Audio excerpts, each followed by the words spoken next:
అందరికీ నమస్కారం. తెలుగునాటే కాదు యావత్ భారతదేశం కూడా మహానటుడిని కోల్పోయింది. మొన్న మధ్యనే ఆయనకి బర్త్డే విషెస్ తెలుపుతున్న పేజ్లో ఒక పోస్ట్ పెట్టాను. ఇంతలోనే 2 రోజులు దాటంగానే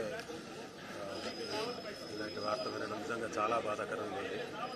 కాకపోతే ఆయనతో కలిసి నటించినందుకు నాకు చాలా ఆనందంగా ఉండింది. ఎంతసేపు ఆయన తెలుగు భాష గురించి, తెలుగు నటుల గురించి, తెలుగుని ఎంత అభివృద్ధి చేయాలా అన్న దాని మీదే తపన పడుతుండేవాడు. అందరికీ చెప్తుండేవాడు. అందరిని పిలిచి ఆయన రా, ఇలా కాదు, మా అసోసియేషన్ ఎంకరేజ్ చేయండి, ఇక్కడ వాళ్ళకి పని కల్పించండి అని చెప్తుండేవాడు. ఆయన తాపత్రయం, ఆయన అంత వయసులో కూడా ఇంకా నాకు నటించే ఓపిక ఉందిరా, నేను రెడీ టు యాక్ట్, పని కల్పించండి రా బాబు, పిలిపించు, ఎక్కడైనా వచ్చి చేస్తానని చెప్తుండేవాడు. ఆయన ఆత్మకు శాంతి చేకూరాలని కోరుకుంటూ